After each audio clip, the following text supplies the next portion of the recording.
Assalamualaikum warahmatullahi wabarakatuh. Perkenalkan, nama saya Siti Nur Fadila Lihawa, NIM 2120009, Prodi Hukum Ekonomi Syariah, Fakultas Syariah. Sini akan mempresentasikan materi yang ke-9 dan ke-10 mata kuliah Lembaga Keuangan Syariah, yaitu Pegadaian Syariah dan Pasar Modal Syariah. Nah, langsung saja kita ke materi yang ke-9, yaitu Pegadaian Syariah. Pengertian Pegadaian Syariah dalam istilah bahasa Arab, gadai diistilahkan dengan ran dan dapat juga dinamai al-hasbu. Secara etimologis, arti ran adalah tetap dan lama, sedangkan al-hasbu berarti penahanan terhadap suatu barang dengan hak sehingga dapat dijadikan sebagai pembayaran dari barang tersebut. Sedangkan menurut Sabik, ran adalah menjadikan barang yang mempunyai nilai harta menurut pandangan syara sebagai jaminan hutang, hingga orang yang bersangkutan boleh mengambil hutang atau ia bisa mengambil sebagian manfaat barangnya itu. Gadai adalah akad sebuah kepercayaan dengan cara menjadikan sesuatu sebagai barang jaminan atas utang yang harus dibayarnya, dan apabila utang pada waktunya tidak terbayar, maka barang yang dijadikan jaminan tersebut dapat dijual untuk membayar utangnya. Dalam jurnal Ahmad Supriyadi mengatakan bahwa gadai syariah adalah hubungan hukum antara satu orang atau lebih dengan seorang atau lebih dengan kata sepakat untuk mengikatkan dirinya bahwa di satu pihak bersedia menyerahkan barang untuk ditahan oleh murtahin dan membayar biaya perawatan dan sewa tempat penyimpanan serta asuransi, sedangkan murtahin sepakat untuk memberikan pinjaman uang tertentu sebesar nilai taksir. Selanjutnya, rukun dan syarat pegadaian syariah. Rukun gadai. Yang pertama, sigat adalah ucapan berupa ijab dan qabul. Yang kedua, orang yang berakad, yaitu orang yang mengadaikan atau rahin, dan orang yang menerima gadai atau murtahin. Yang ketiga, harta atau barang yang dijadikan jaminan atau marhun. Yang keempat, hutang atau marhun bih. Syarat gadai yaitu ada rahin dan murtahin, marhun dan marhun bih, dan sigat. Adapun tujuan dan manfaat dan risiko pegadaian. Yang pertama itu tujuan pegadaian turut melaksanakan dan menunjang pelaksanaan kebijaksanaan dan program pemerintah di bidang ekonomi dan pembangunan nasional, pada umumnya melalui penyaluran uang pembiayaan atau pinjaman atas dasar hukum gadai.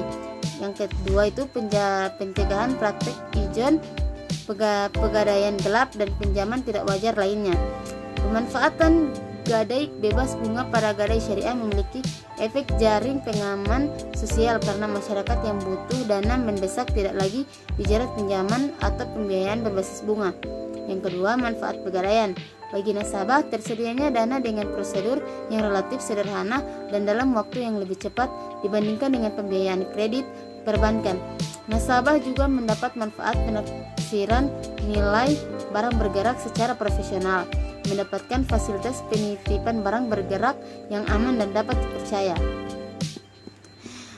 Bagi perusahaan pegadaian, penghasilan yang bersumber dari sewa modal yang dibayarkan oleh peminjam dana, penghasilan yang bersumber dari ongkos yang dibayarkan oleh nasabah, memperoleh jasa tertentu, bank syariah yang mengeluarkan produk gadai syariah dapat mendapat keuntungan dari pembebanan biaya administrasi dan biaya sewa tempat penyimpanan emas.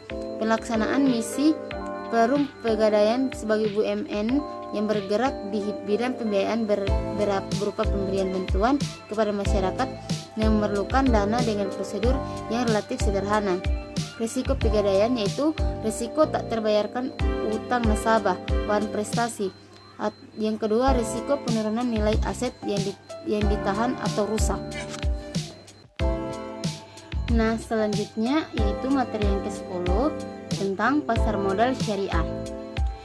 Pasar modal syariah Indonesia. Pasar modal syariah adalah seluruh kegiatan di pasar modal yang tidak bertentangan dengan prinsip Islam. Pasar modal syariah Indonesia merupakan bagian dari industri keuangan syariah yang diatur oleh Otoritas Jasa Keuangan (OJK). khususnya Direktorat Pasar Modal Syariah. Tonggak sejarah kelahiran pasar modal syariah Indonesia diawali dengan diterbitkannya Reksadana Syariah pertama pada tahun 1997. Kemudian diikuti dengan diluncurkannya Jakarta Islamic Index atau JIL sebagai indeks saham syariah pertama yang terdiri dari 30 saham syariah paling liquid di Indonesia pada tahun 2000. Suku pertama di Indonesia dengan menggunakan akad mudharabah diterbitkan pertama kali tahun 2002. Peraturan OJK pada saat itu masih BPOM dan LK atau tentang pasar modal syariah pertama dikeluarkan tahun 2006 dan dilanjutkan dengan dikeluarkannya dari efek syariah atau DES pada tahun 2007. DES adalah panduan bagi pelaku pasar dalam memilih saham yang memenuhi prinsip syariah. Pada tahun 2008, pemerintah menerbitkan Undang-Undang Nomor 19 Tahun 2008 tentang Surat Berharga Syariah Negara. Tonggak kebangkitan pasar modal syariah Indonesia diawali dengan diluncurkannya Indeks Saham Syariah Indonesia sebagai indeks komposit saham syariah yang terdiri dari seluruh saham syariah yang tercatat di Bursa Efek Indonesia. Pada tahun 2011, kemudian diikuti dengan diluncurkannya Syariah Online Trading System oleh perusahaan efek pada tahun yang sama.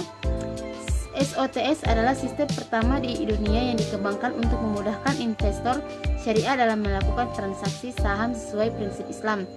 Pada tahun 2013, Bank Syariah Mandiri menjadi bank RDN syariah pertama. Selain itu, pada tahun yang sama ETF syariah pertama diluncurkan di Indonesia.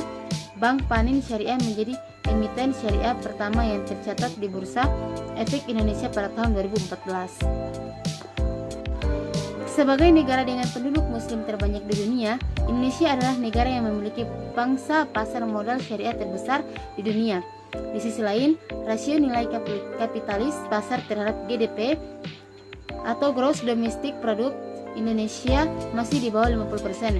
Kondisi tersebut menunjukkan bahwa potensi pengembangan pasar modal syariah di Indonesia masih sangat besar.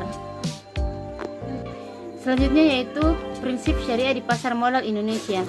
Lembaga yang mengatur tentang penerapan prinsip syariah di pasar modal Indonesia adalah Dewan Syariah Nasional Majelis Ulama Indonesia dalam bentuk penerbitan fatwa yang berhubungan dengan kegiatan investasi di pasar modal syariah Indonesia.